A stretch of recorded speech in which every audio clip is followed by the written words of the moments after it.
La 4G Batelma vous présente Nivava. Retrouvez vite vos outils disponibles chez notre showroom et site internet www.batimax-mada.com. Batimax, la qualité au meilleur prix. Manolotra anao ny fampalalam-baovao.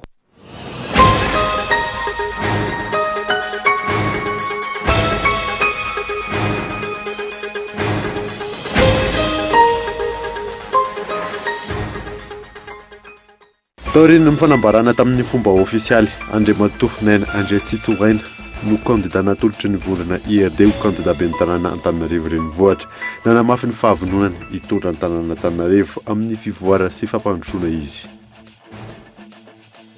Candidat hafa natolotry ny antoko tim niempitra tamin'ny ora farany Andriamatoa Marc Ravalomanana rehefa nankalazaina tamin'ny tambazotra serasera sy ny haino-jery vaky ny fiandohan'ity herinandro ity fa ho candidat ben'ny tanàna Antananarivo renivohitra izy. Nitanterahana androany ny atrikasa fankatoavana ny finitra nasionaly amin'ny fanolorana foto-drafitrasa maharitra mahazaka ireo loza voajanahary eto Madagasikara.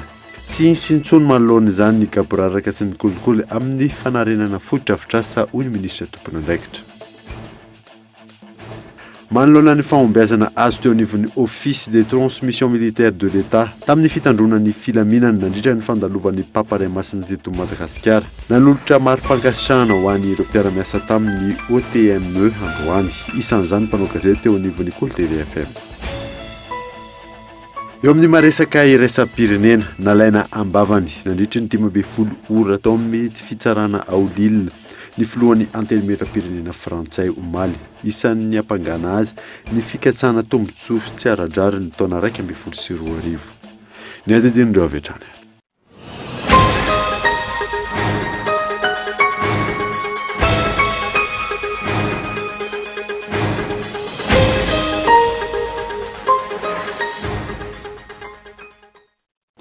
Finaritra tompoko lasy tompoko vava fotoana vaovao eto amin'ny Koltivika manasanao ary anaraka izany hatramin'ny farany any motsika ny vaovao dia mbola miankin-doha amin'ny lehilahy ny vehivavy maneran-tany indrindra aty Afrika. Ny fahaleovan-tenany no ahafahana mandray anjara mavitry amin'ny fampandrosoana. Io ny nasongadin'ny vadin'ny filohan'ny Repoblika Miala Rajoelina no sady masivoan'ny FNUAP nandritra ny fivanianana tao amin'ny magazinina Jeune Afrique. Yves Richard. Isan'ny loha FDB tokony hojerena ny fiarovana ny vehivavy amin'ny lafiny rehetra. Amin'izao fotoana hitadiava mba olana ametrahana ny tena fampandrosoana aty Afrika izao. Io nentin'ny vadin'ny filohan'ny Repoblika Miala Rajoelina no sady masivoan'ny FNUAP ny sarihana ny sainy rehetra nandritra ny fivahinianany tao amin'ny magazinina Jeune Afrique. Nivoaka ny 10 septambra lasa teo. Namafisiny tamin'izany fa tsy misy fampandrosoana ara-ekonomika, sosialy sy maha-olona tomombana raha mbola manjaka ny herisetra sy ireo endrika famoretana mahazo ny vehivavy. Noho izany mametra ny fahafahany isan'ny tokantrano mamokatra araka ny tokony ho izy sy ny fahafahany renim-pianakaviana mampianajanaka ara-dalàna ihany koa. Mila mitsangana ny vehivavy ary miady hanafoanana ireo endrika herisetra samihafa. Ny fanabeazana no ahafahana mametraka izany any fotony ary manaraka ny fanentanana sy ny fiaraha-mientany rehetra. Namafisiny fa tsy hijanona ny asa momba izany eto Madagasikara. Ka isan'izany ny matimatesa ny fikambanana fity izay tarihany vadin'ny filohan'ny Repoblika rahateo. Io ihany koa ny andraikiny amin'ny mahamasivoan'ny FNUAP azy toy ny fametrahana ny brigade féminine de proximité natao handray an-tanana ny vehivavy hiara-ny herisetra eny anivon'ny fiarahamonina. Teboka maro ihany koa ankoatr'izay no narosony hanatsarana ny zo sy ny fampandraisana anjara ny vehivavy amin'ny lafiny fampandrosoana. Isan'ny songadina ny tokony hianarany zaza any an-tsekoly hatramin'ny 17 taonany, indrindra ho an'ny vehivavy. Toy ihany koa ny famporosihana ny orinasa handray ireo vehivavy, izay nambarany fa manana ny fahaiza-manao sy ny traikefa ihany koa. Taorina ny fanambarana tamin'ny fomba ofisialy Andriamatoa Andriatsitohaina no candidat natolotry ny vondrona IRD ho candidat ben'ny tanàna Antananarivo renivohitra. Nanamafy ny fahavononany hitondra ny tanàna Antananarivo amin'ny fivoarana sy fampandrosoana izy. Ka eto Andriatsilavo. Mijaly Antananarivo, ampy izay ny kaboraraka. Antananarivo filamatra, madio, lavitry ny kolikoly, milamina sy mirindra ary mandroso no mendrika ny vahoaka malagasy. Io rafehezina ny vina sy ny fampanantenana no meny candidat ho ben'ny tanàna ny tanàna Antananarivo renivohitra natolotry ny IRD naina Andriatsitohaina. Nasiany tsindrom-pe manokana ny ady amin'ny kolikoly sy ny fivarotana ny tanin'ny commune. Ireto andro vetrana ataoko aminareo ny Antananarivo. izay no ataontsika hoe Veranonarivo. Voalohany, oka izay ny kolikoly.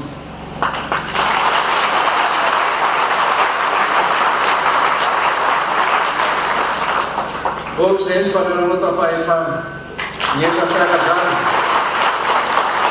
mitsinga azo lena amin'ny mpivarotra sy ny vahoaka madinika.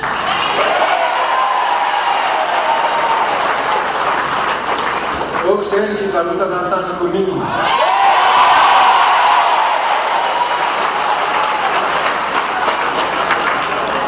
Manaiky ve isika ny varotana amin'ny zaridaina an-Antananarivo? Avereno amin'ny komina ny taniny.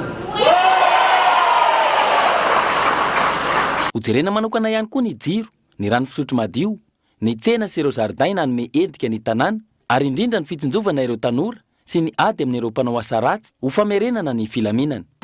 Ho amafisina, ary hojerena manokana mba hanampy ny vahoaka ireo polisy munisipaly, fa tsy ho fampitamorana na ho fahavalony vahoaka.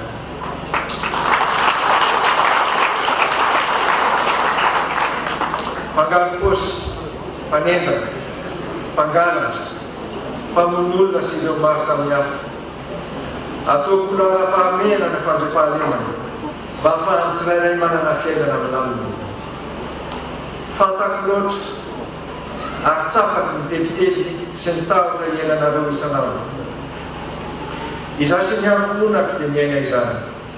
Naneo mifavonona ny hitondra ny fivoarana ho an'ny tanàna Antananarivo ny kandida, ary nanamafy fa hanao izay ho afany ahafana manome endrika tsara Antananarivo manerana ny Afrika sy izao tontolo izao amin'ny mahare-nivohitry Madagasikara azy. Tonga izao ny fotoana hamarina ny soa izay nomeny firenena sy Antananarivo ny renivohitra alay. Tonga izao ny fotoana hamerenana ny fifanajana, ny fihavanana ary ny firaisan-kiny. Tonga izao ny fotoana anaovana valabeny. Antananarivo tanànana, Antananarivo tanànantsika. Izany no antony mahatonga amin'ny tena manolo tena ilatsaka ho kandida be ny tanàna Antananarivo.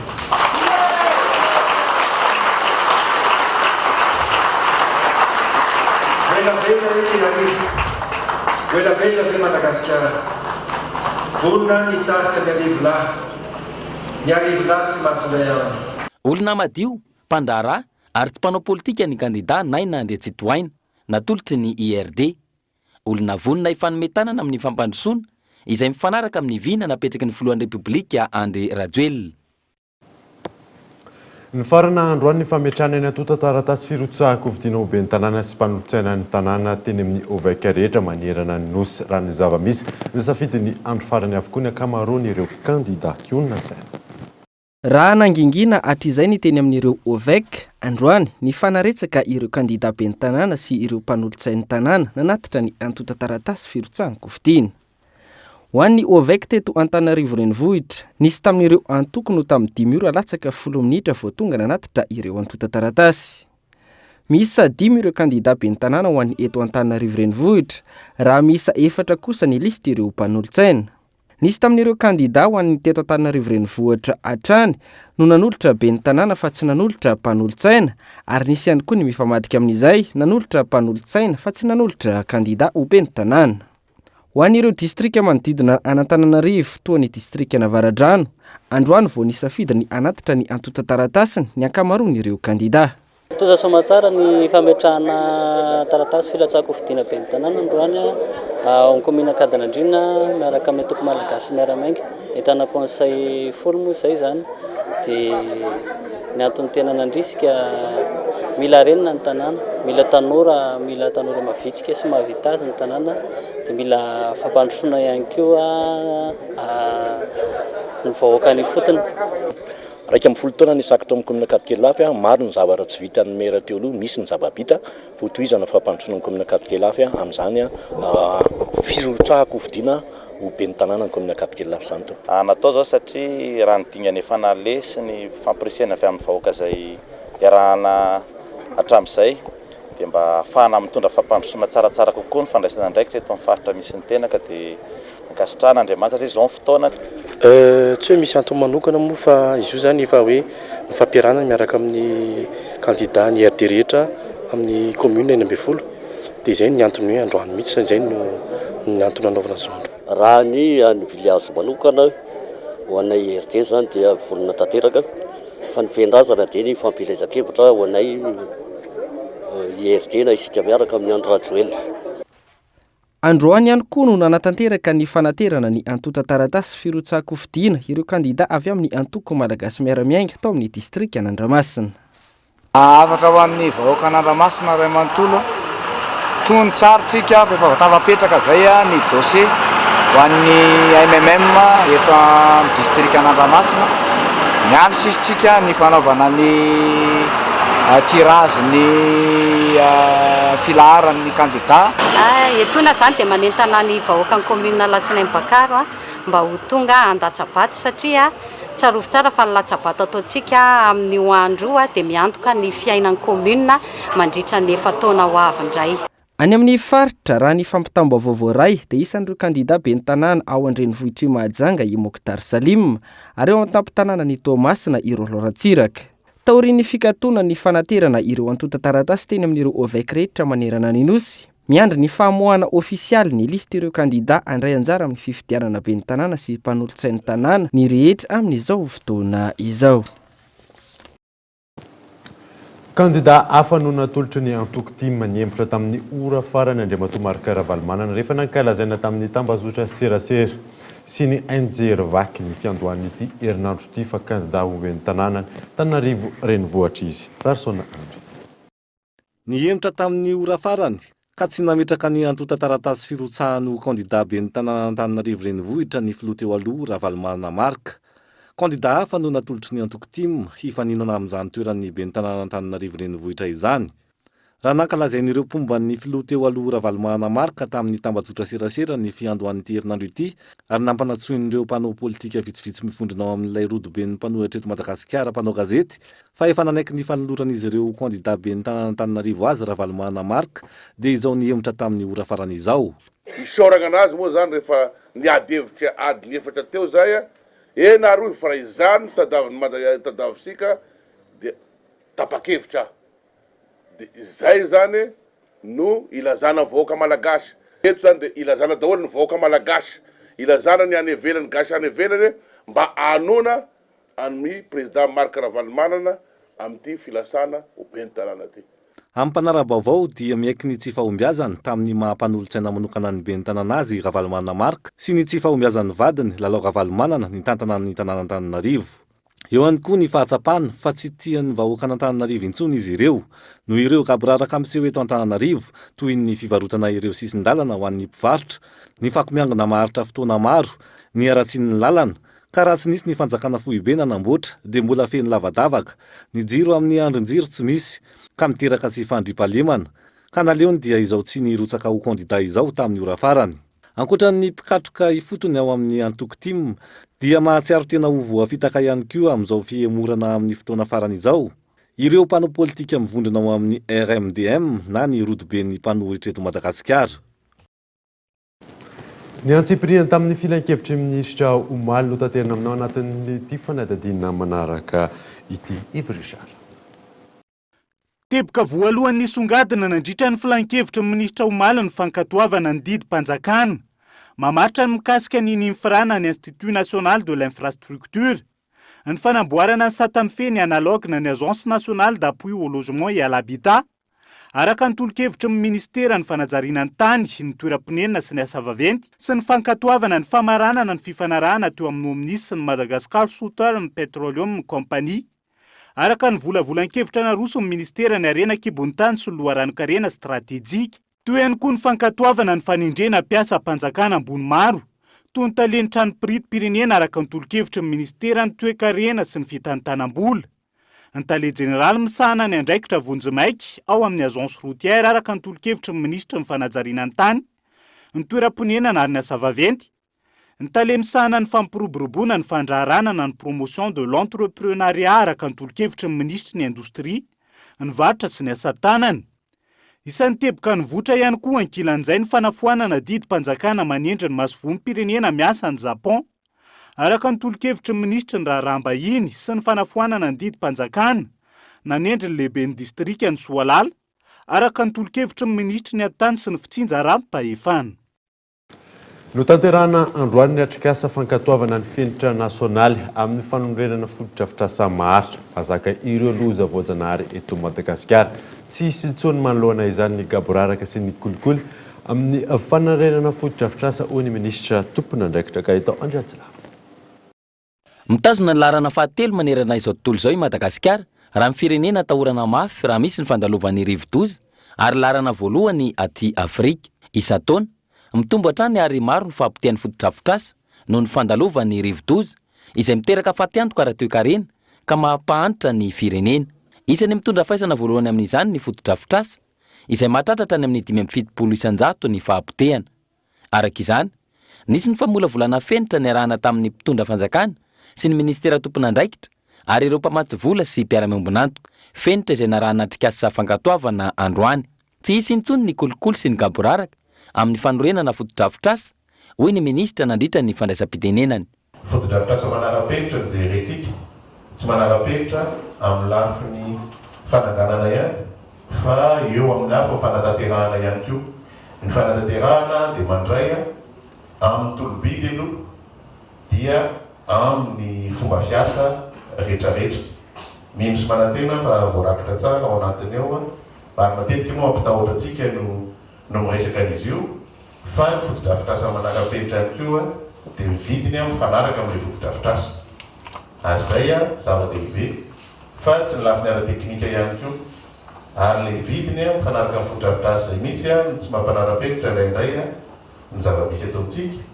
Ary isan'ny vaindohan-draharaha apetraky ny fanjakana ary ny ministera amin'ny ankapobeny ary tsy voaresaka eto moa fa lafiny teknika ity fa tena misy olona manana teknika enjana be koa amin'ny kolikoly amin'ny fampiasana ny tononorony tony mba ahafahana manao foto-drafitrasa amin'ny endriny manara-penitra fa ny ao anatiny lotanteraka. Izany zany isan'ny ady tsy maintsy atrehantsika ihany koa. Foto-drafitrasa maharitra sy mafy araka izany no ajoro ary efa natomboka. Foto-drafitrasa mahasedra rivotra, orana, tondra-drano, rivo-dranomasina sy horohoro-tany ary ny fihetsehan'ny tany.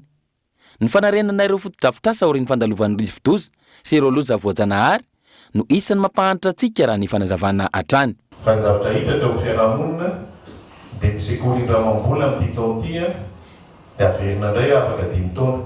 Ary izay miteraka fahantrana eto amin'ny firenena satria trano sekoly izay vita na ny trano hôpitaly na ny trano biraom-panjakana rehetrarehetra dia mazava ho azy fa 5 taona 1 taona faravabetsany. Mba tsy lazako hoe vao misy rivo-doza mandalo indray mandeha dia averina indray avy eo dia mangatabola indray merena anazy. Izany hoe ny teo aloha ihany no miverina dia 90 taona teo aoriantsika dia miteny hoe ilay sekoly natsangana tamin'ny repoblika voalohany na tamin'ny fanjanahantany no asiana fanavoizana amin'izao fotoana izao dia iny ihany no miverimberina eo. Izay mahatonga ny fiainana sy ny toe-bola sy ny fahantrana lasa lalipaka eto amintsika satria mitrosa amina zavatra anankiray mandritra ny taona maro. Ireo rehetra ireo izay tafiditra ao anatin'ny vina napetraky ny filohan'ny repoblika amin'ny alalan'ny ministeran'ny fanajarinan'ny tany, ny toeram-ponenana sy ny asa vaventy. Tanjona ny ananana foto-drafitrasa maharitra, manaraka ny fenitra ary afaka alovain'ny taranaka mampara. 10 milliards ariary ny famatsim-bola avy amin'ny Association des riverains de la route des hydrocarbures et de ses prolongements entina anamboaran-dalana eo Akorondrano. Tetikasa izay vinavinaina ifarana ny faran'ny taona 2024 ity ary tafiditra anatin'ny fiara-miasa 3P. Miantarandriana. Miamafy ny fiara-miasan'ny fitondram-panjakana sy ny sehatra tsy miankina. Vola mitentina 10 milliards ariary no nomeny ARRHP na ny Association des riverains de la route des hydrocarbures et de ses prolongements entina anaovana foto-drafitrasa samihafa eto Akorondrano sy manodidina, isan'izany ny fanamboaran-dalana. Lalana izay hitantsika manomboka ery amin'ny rond-point Antanimena, ny jardin Antanimena, mandrapa tonga ery Tsarasotra. Izany fiara-miasa izany dia mbola mitohy fanohizana fanamboarana ny route du Papa, ny lalana very amin'ny Sinibendrano Ivandry midina aty Alarobia mivoaka eo amin'ny fitsarana fiarakodia. Tafiditra amin'ny fanatanterana ny PPP na ny partenaire public-privé izao fanamboaran'izao ary tafiditra ihany koa amin'ny fampandraisana ndraikitra ireo orinasa amin'ny sehatra sosialy. Ny fiaramiasa ny fanjakana sy ny sehatra tsy miankina izay efa nisy hatramin'ny taona 2014. Maria koa fa tsy fanamboaran-dalana ihany zany no ataonay fa io koa ny fanamboarana ny fivoahan'ny rano satria tsara fantatsika fa ity akoron-drano zany dia anisan'ny faritra iva ka noho izany zany izay zavatra izay dia anisan'ny lafin-javatra anankiray izay tsy maintsy hijenay akaiky.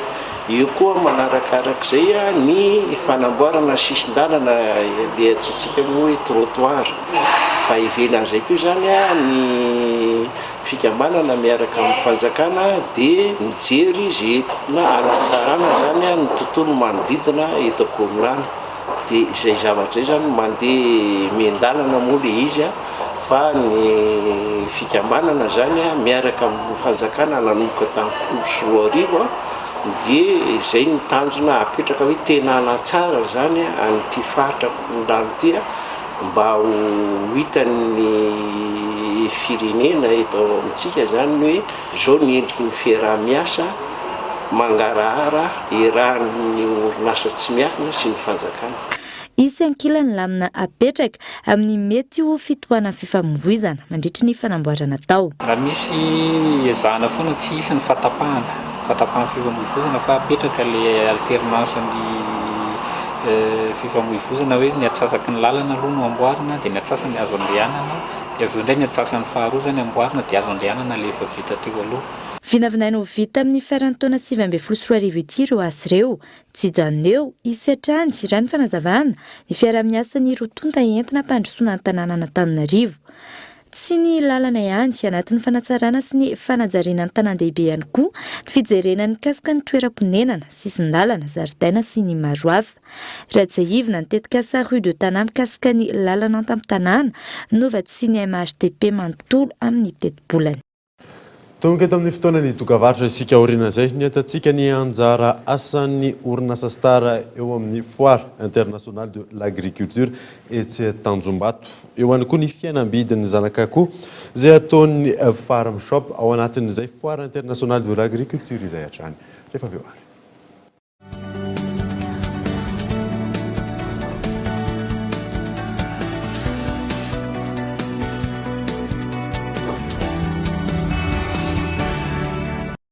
Geox, Puma, San Marina, Unisa, Tamaris, Guess, Minelli, JB Martin, Adidas, Fossen, Asics, New Balance et Ralph Lauren. Boutique Le Coin des Marques, un grand choix de parfums, montres, sacs et chaussures de marque. Alors, venez découvrir notre boutique Le Coin des Marques, des articles de marque pour hommes, femmes et enfants. Le Coin des Marques à Faravouch, téléphone 033 71 848 68.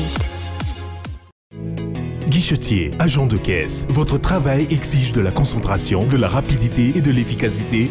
Batimax vous accompagne avec les matériels monétiques Secure Plus. Comptage de billets en toute confiance. Cerclage des liasses en quelques secondes. Un coffre à caisse pour sécuriser l'opération de la journée. Triple cerclage de briques en 22 secondes. Et sécurisation des paquets dans un coffre principal anti-feu, anti-cambriolage. Comptez, cerclez et sécurisez. Votre travail est allégé.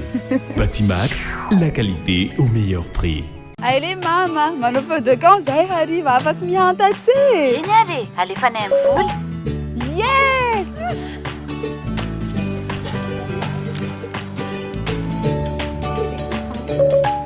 Ataontsika amilay bekia. Asiako crédit amin'ny vola aloha tadiko maman. Wow, super! Allô maman, merci fa mahafinaritra be aty. Ianao koa misy raha tanarana ary mahazo ireo tombony rehetra miaraka amin'ny M-vola. M-vola tsotra, aingana, azo antoka. Deuxième, troisième, septième. Fahoany e? Manomena izy? Tsara mba mitady vahaolana manao. Mampiena 300 no ny laninao isan'andro ny fampiasana miaraka ny Zarbo 2M sy ny fatana mitsitsy 3M plus.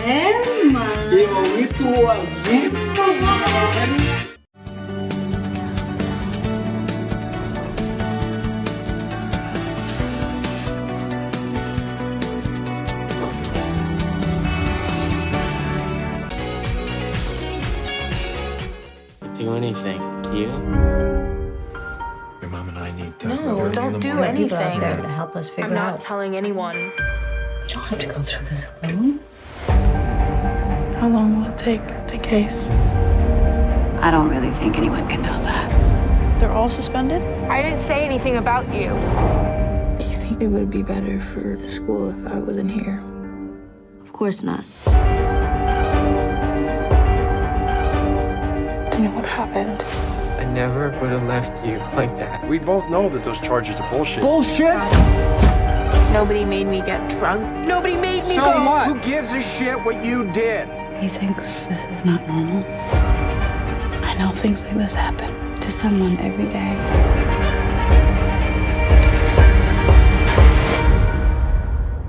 I don't want help. I just want to know what happened.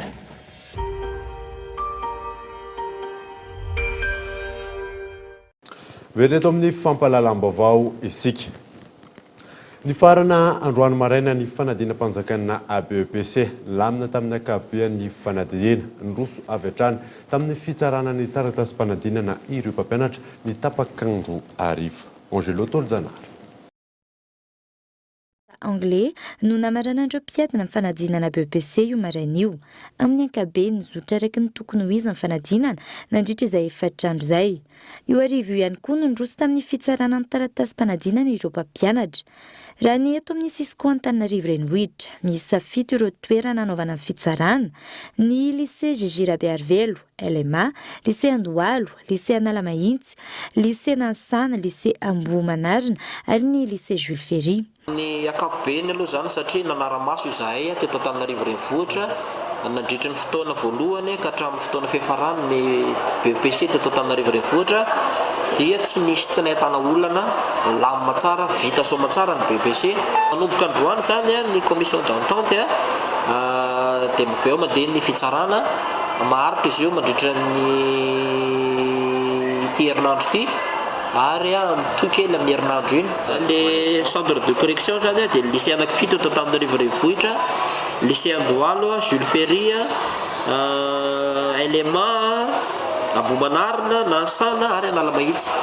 Raha ny teto amin'ny fitoeram-pitsarana lycée Gigi Rabearvelo manokana, nisy ny fandaminana teo amin'izay fitsarana ny taratasy-panadinana izay. Tapitra tamin'ny maraina moa zany nataontsika hoe session hetran'ny ankizin'ny LV2 sy ny anglais dia mazava ho azy efa tapitra izay ny fanadinadina amin'ny soratra zany dia efa miroso tanteraka amin'ny fitsarana ny taratasy-panadinana zany amin'izao fotoana izao.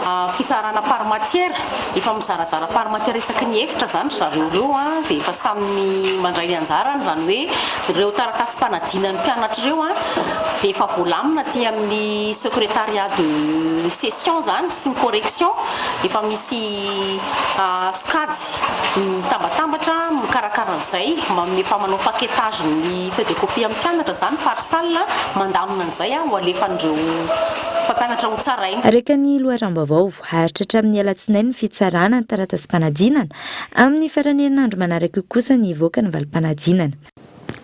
Ankizy miisa 10 isaky ny telo volana nomena fiofanana eo anivon'ny centre mamiratra ivitoerana misahy ireo ankizy sahirana tanjona ny anampy ireo sahirana ireo amin'ny alalany etsika toy izao. Nisy olombavavoaka aniany ho renimpiay amin'izany. Ny antarandrianay.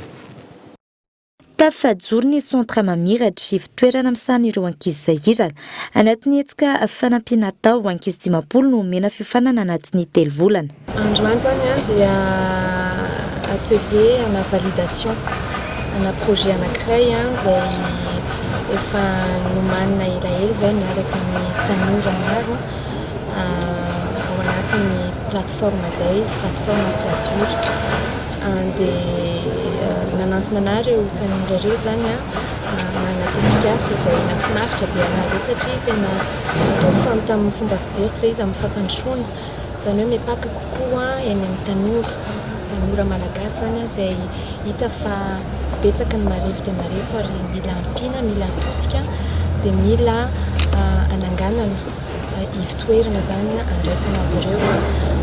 Solomamamboaka niano renimpiay ity centre mamiratra ity tanjona raha ny fanazavany ny hijerena hatrany ny sehatra sosialy ary ny fanampiana ho fanamafisana ny ady manoloana ny fahantrany eto amin'ny firenena. atelier izy ity ampisehoana ampahafantarana ireo ministera voakasika zany ireo mpamatsy vola sy ny fikambanana ny ONG sy ny rehetra zany hoe misy an'izay projet zay zany dia mangataka fiaramiasa takamoa zany ny zavatra omenan'ireo tanora sahiran'ireo resiko ohatra amin'izany fotsiny ny fitoerana izay efa lazain'ny solombavam-bahoaka teo ary anatin'izany fitoerana zany dia misy ny sakafo ary misy ihany koa ny fijerena ara-pahasalamana zany hoe manome formation professionnelle an'ireo tanora izay miofana ao anatin'ilay toerana zany zay ary aorian'izay formation professionnelle dia misy ihany koa ny fanabeazana ara-tsaina indrindra indrindra satria ao anatin'ny olona tanora amin'izao ihany koa ny olana amin'ny fanabeazana zany hoe misy fanabeazana omena misy fampianarana maro samihafa araky ny traikefa nanan'ny tanora dia rehefa vita zay dia misy ihany koa ny orientation any amin'ny sehatry ny asan'ny tanora rehefa aveo zany tsy jano eo isatrany ireo ankizy azo fanampiana ho amafisina hatrany fiaramiasan'ny Madagasikara sy Chine araky ny nambaran'ny masivoan'ny Chine eto Madagasikara tamin'ity androany ity manapirofo ny fanohanan'ny Chine ny Madagasikara ny etsika sy tetikasa samihafa ny tanterahana teto amin'ny firenena miantarandriana voatra tao anatin'ny taona vitsy goavana ny fampandrosoana tany Chine isan'izany mikasika ny fananganana fotodrafitrasa taona 2024 ohatra mitentina 507 miliary euro ny vola natokana tamin'ny fanandratana ny firenena azo tanterana anatin'ny fotoana fohy araka izany ny fampandrosoana ity farany izay mifanaraka tanteraka amin'ny vina IOM mandray anjara amin'ny fanatanterahana izany eto amintsika ny firenena sinoa amin'ny alalan'ireo fiaramiasa samihafa ça va arriver dans les jours qui viennent et je vous invite betsaka ny fisehoan'ny fanohanana ataon'ny Chine amin'ny Madagasikara isan'izany ny fanomezana vatsim-pianarana ho an'ireo mpianatra malagasy hianatra ny Chine teo ihany koa ny fiofanana izay nanasana ireo namana eo amin'ny sehatra ny Anivakijeri maro ny vokatsoa azo amin'ny fiaramiasan'ny firenena rotonta nanamafy ny filoha Xi Jinping fa i Chine dia anana hatrany ny fahatsoram-po sy anao izay azona vokatra tsara ary ampanjaka ny firalahiana amin'ny firenena afrikana le principe d'intérêt commun et de primauté de l'amitié. Isan'ireo nisitraka izay fiofanan'izay ny mpanao gazety avy amin'ny anao manjery samihafa isan'izany ny teto amin'ny Ikolo TV FM nanamafy ny masoivon'ny Chine eto Madagasikara androana andritry ny salon des médias fa hisy hatrany izay fanohanana izay nisokatra tamin'ny fomba ofisialy androany tetsy amin'ny zone d'expo Forelo Tanjomato ny FIA na ny foire internationale de l'agriculture trano eva manodidina ny 10 sy 200 no hita eny eo amin'ny sehatry ny fambolena ny jono ary ny fiompiana nandritra izany indrindra no nanamafy ny ministra tompon'andraikitra fa andalana ny fanatanterahana ny fanamby sy ny velorary nataon'ny filoha fanampanazamana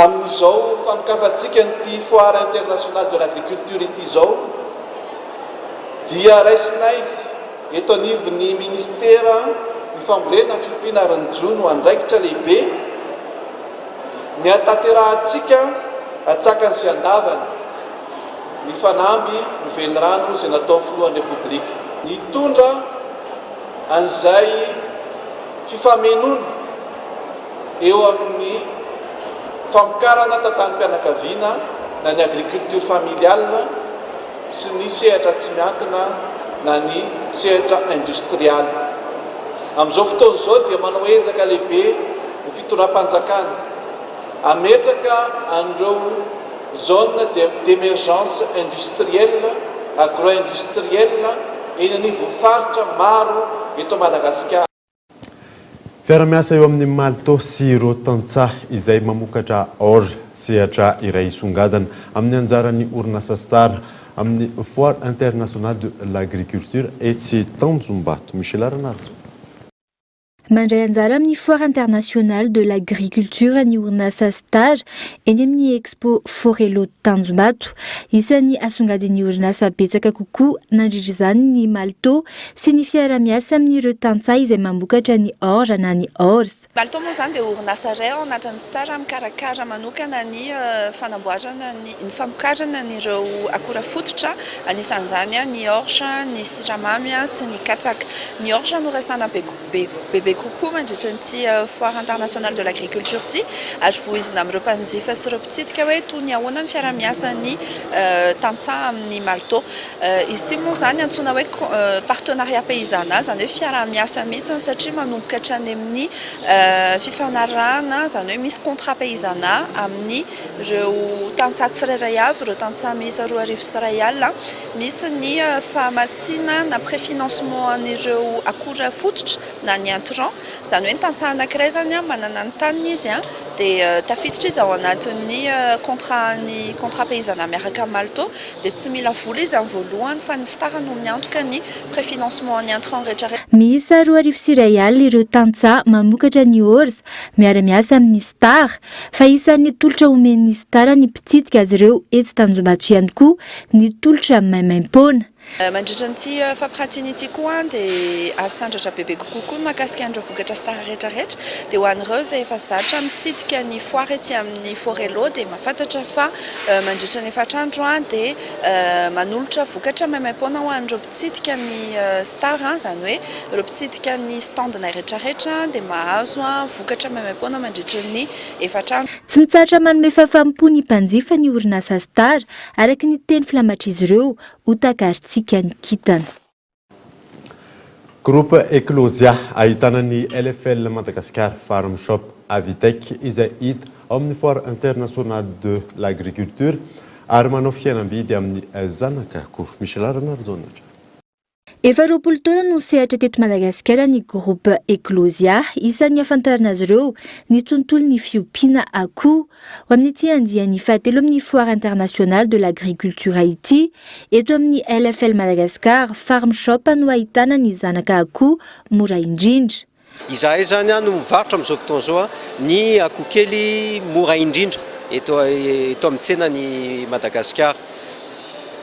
2450 ariary araka ny hitantsika ao amin'ny rindrina eo 2450 ariary raha itsy edy ny concurrent-nay dia any amin'ny 2600 2700 ariary ary ny sasany mihoatra an'izay zay moa zany ho fitsinjovana ny mpanjifa zavatra zay mampiavaka anay amin'ny resaka ny concurrence moa zany dia eo ihany koa moa zany mifanaramaso aty amin'ny mpandohany hatrany amin'ny farany ny zavatra ataon'ireo mpanjifanay ireo moa zany. Izahay hatramin'ny voalohany zany hoe hatrany amin'ny katsaka ka hatrany amin'ny ao anaty viliantsika moa zany dia izahay irery eto Madagasikara manana ny atao hoe abattoir manara-penitra satria ao ny chaîne de froid, ao ny abattage sy ny sisa. Mandina ny 5,000 ireo mpiompy efa miara-miasa amin'ny vondrona Eclosia. Natolotra ny Madagasikara omaly fa 12 septambra 2024 tany Washington ny mari-pankasitrahana MRI. Vokatry ny ezaka vitan'ny firenena moa momba amin'ny ady amin'ny kotrotro no anton'izao fanomezana izao raha ny fanazavana azo. Avao kosa indray dia manoloana ny fahombiazana azo teo anivon'ny Office de transmission militaire de l'État tamin'ny fitandronan'ny filaminana mandritry ny fandalovan'ny paparay masina teto Madagasikara nanolotra mari-pankasitrahana ho an'ireo mpiara-miasa tamin'ny OTME androany. Isan'ny zany mpanao gazety teto amin'ny Cool TV FM Yona Zaina.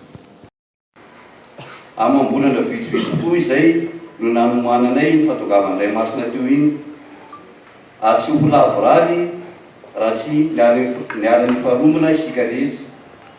Tsy hay tokoa ny tsy saotra sy ankasitraka nareo mianakavy ny fanomezan-tanana nataonareo anay mba tsy nisy ny sampona ary indrindraindrindra nampitombo ny voninahitry ny firenentsika noho ny fantontosana tao anatin'ny filaminana ny fotoana lehibe manamarika ny tantaran'i Madagasikara iny.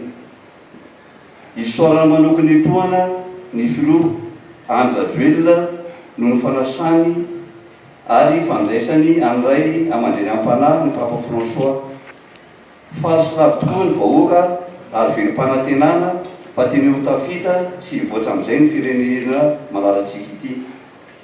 Tsy adino kokoa ny anareo mpanao gazety izay tsy nikely soroka tamin'ny fanampiana nataonareo amin'ny alalan'ny hainao mandrery izay nahafahana nandamina sy nandrindra tao anatin'ny filaminana ny fandraisantsika ny vahiny sy ny filohan'ny Eglizy Katolika maneran-tany. araka izany fahombiazana ny asa nampiandreketina ny OTME na ny Office de Transmission Militaire de l'État izay nisana ihany koa ny filaminana tamin'ny fandalovan'ny Papa François teto Madagasikara tamin'ny fampiasana ireo caméra de surveillance maro teny amin'ny kianjany Somandrakizay sy tamin'ireo toerana stratéjika maro teto Andrenivohitra. Vokatra izay nisaotra ireo mpiara-miasa tamin'ny OTME ka isany nahazo fankasitrahana ireo mpanao gazety teto amin'ny Cool TV FM. Lycée Andry Nantenaina ao journaliste Cool TV.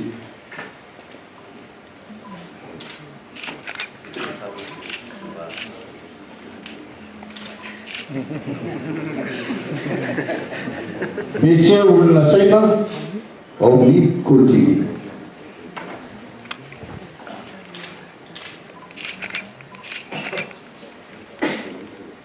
Lycée Ainao manjiry, orinasa miankina sy tsy miankina amin'ny fanjakana, isan'ireo nahazo mari-pakasitrahana ihany koa. Tamin'ity fotoana ity, nivoatra fa hitohy hatrany ny fiara-miasa, ahazoana vokatra tsaratsara kokoa hatrany eo amin'ny fandrindrana sy fametrahana ny fandriam-pahalemana eto amin'ny tany sy ny firenena. Maresaka iraisam-pirenena nalaina ambava nandritra ny 12 ora tao amin'ny fitsarana à Lille. Ny filohan'ny antenimieram-pirenena frantsay omaly isan'ny ampangana azy ny fikatsahana tombotsoa tsy ara-drary ny taona 2012 fanantena. C'est dans ce tribunal de Lille que le 4e tao amin'ny fitsarana Lille nalaina ambava nandritra ny 12 ora ny filohan'ny antenimieram-pirenena frantsay Richard Ferrand isan'ny ampangana azy ny fitadiavana tombotsoa tsy ara-drary nandritra ny raharaha Mutuelle de Bretagne. Ny taona 2012 nitrangany raharaha saingy ny taona 2012 no namoahany gazety Le Canard enchaîné izany voalohany. Nandritra ny fotoana Nathalie Générale Mutuelle de Bretagne ny Richard Ferrand no nisehon'ireo halatra sy fandikan-dalàna samihafa toy ny fanomezana fifanarahana tsy ara-dalàna ny vadiny taloha sy ny sakaizany ankehitriny. Mbola nitazona ny fifandraisana tamin'ny Mutuelle de Bretagne ihany koa ambonin'izay Richard Ferrand tamin'ny fotoana na voafidy azy ho solombavam-bahoaka ho fikatsahany izay tombotsoa manokana azony tamin'ny Mutuelle de Bretagne izay hatrany. Raha nanomboka nametraka fitoriana ny Association Anticorruption ny volana May 2012. Niaro an'i Richard Ferrand hatrany ny gouvernemanta tamin'izany fotoana. Nijanona tsisy toy ny raharaha taorian'izay. Saingy namerina nametraka fitoriana ny Association Anticorruption niaraka tamin'ny fiarahamonim-pirenena ka izao nitarika amin'ny fakanam-bavany an'i Richard Ferrand zao. Namoaka fanambarana manoloana io ity filohan'ny antenimieram-pirenena ity ary nambarany tamin'izany fa mbola fikitra amin'ny toerana mahafilohan'ny antenimieram-pirenena hatrany ny tenany. Il précise qu'il n'entend pas démissionner. Izay mamarina vaovao tamin'ity alina ity ankasitrany ianao nanaraka izany soa fa tsara tao.